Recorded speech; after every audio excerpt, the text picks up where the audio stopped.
Et messieurs, bienvenue à la conférence de presse de Inferno. Je ne me souviens de rien.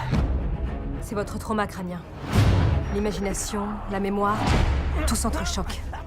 You know, I grew up as an actor, and so before there was admiration really for movies or television, what I really loved was the process of storytelling and that creative problem solving.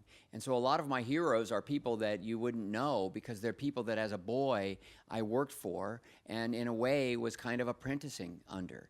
And but when I fell in love with the medium as a fan, it was that really golden period. It was people like Arthur Penn with Bonnie and Clyde, or Mike Nichols, who had so much range and could make all different kinds of movies. And that's what began to attract me. Billy Wilder with his range. He could do a drama, he could do a comedy, he could do a courtroom mystery, and Howard Hawks. And so I began to be attracted to directors who showed that kind of wide range. And those are the first filmmakers that I studied. Alors en fait, c'est vrai que vous savez que j'ai grandi et j'ai commencé en tant qu'acteur. Donc bien avant d'admirer au fond le milieu du cinéma ou de la télévision, finalement, ce qui m'a moi le plus séduit, eh bien, c'était la possibilité de raconter des histoires. Et des histoires qui en général impliquaient un mystère, des intrigues à déchiffrer en quelque sorte. Donc mes héros, enfin les gens en tout cas qui m'ont inspiré, vous ne les connaîtriez pas parce que ce sont des hommes pour lesquels j'ai travaillé quand j'étais très jeune au fond. Mais lorsque je suis tombée amoureux du cinéma, en tout cas en tant que fan, eh bien, c'est vrai que ce sont les réalisateurs un peu de ce qu'on appelle l'âge d'or. C'est bien sûr Arthur Penn, Bonnie and Clyde, c'est Mike Nichols à la palette si large, Billy Wilder, bien sûr, qui savait aussi bien filmer le drame, la comédie, les courtroom dramas, donc tout ça. Et puis, bien sûr, Howard Hawks. En gros, j'ai toujours été attirée par les réalisateurs qui avaient une palette formidable et qui avaient des univers très riches. Et ce sont eux, en quelque sorte, qui m'ont inspirée. You know, I grew up as an actor, and so before there was admiration really for movies or television, what I really loved was the process of storytelling and that creative problem solving. And so a lot of my heroes are people that you wouldn't know because they're people that as a boy I worked for and in a way was kind of apprenticing under. And but when I fell in love with the medium as a fan, it was that really golden period. It was people like Arthur Penn with Bonnie and Clyde, or Mike Nichols, who had so much range and could make all different kinds of movies. And that's what began to attract me.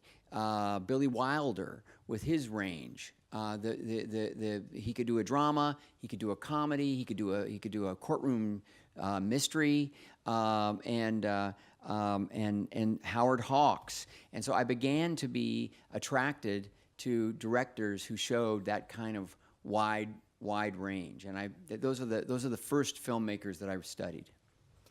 Alors en fait, c'est vrai que vous savez que j'ai grandi et j'ai commencé en tant qu'acteur.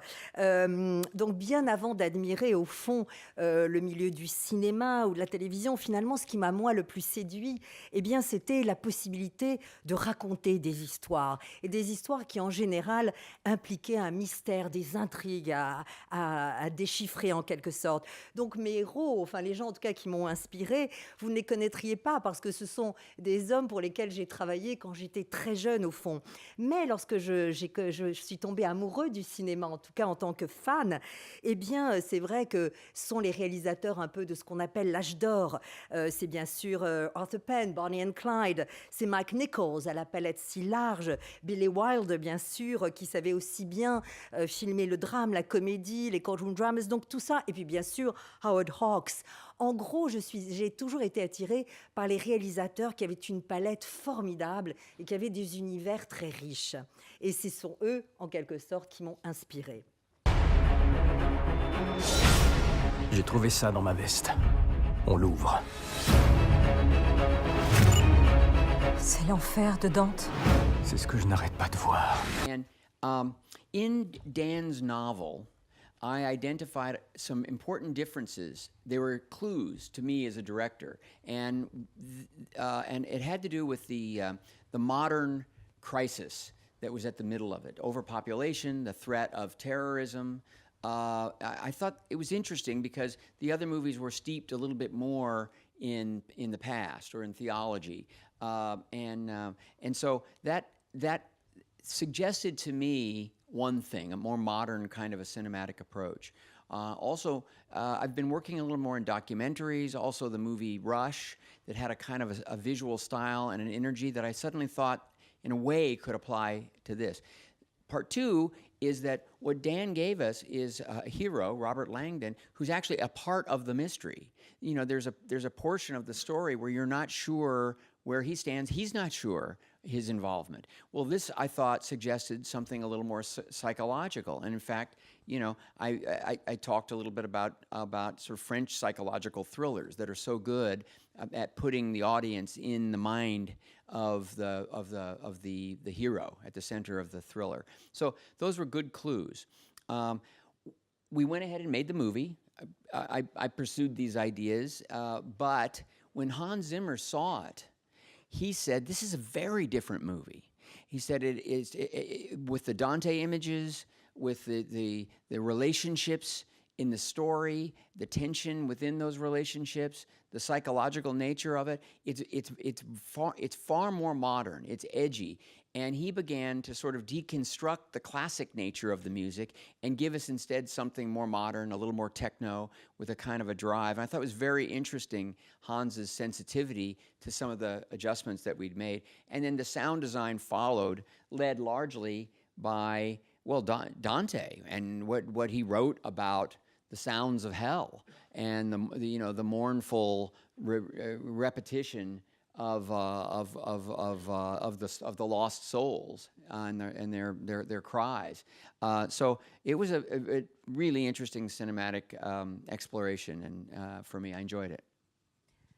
Alors en fait, c'est vrai que dans le roman même de Dan, eh bien, j'avais identifié certains indices en quelque sorte, car il y avait quelque chose de très nouveau aussi dans ce roman, car on parlait d'une crise vraiment moderne.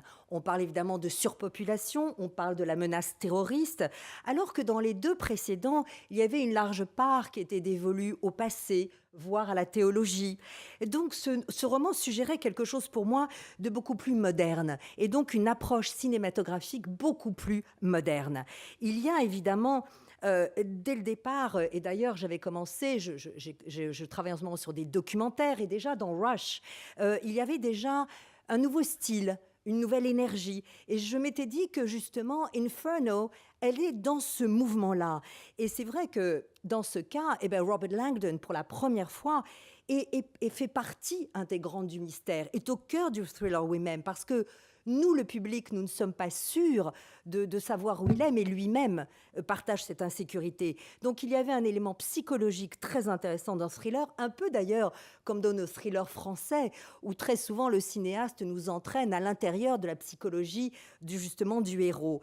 Donc c'est vrai que j'avais ces idées en tête, et lorsque nous avons fait le film et qu'ensuite nous l'avons montré à Hans Zimmer, eh bien tout de suite il m'a dit: mais c'est incroyable, c'est très différent, Ron, des précédents, parce qu'avec les images de l'univers de Dante, et puis les tensions psychologiques, les différentes relations qui sont nouées entre les personnages, eh bien cela rendait un contexte extrêmement moderne. Je voulais ça évidemment beaucoup plus edgy, je voulais que ce soit vraiment ce sentiment-là.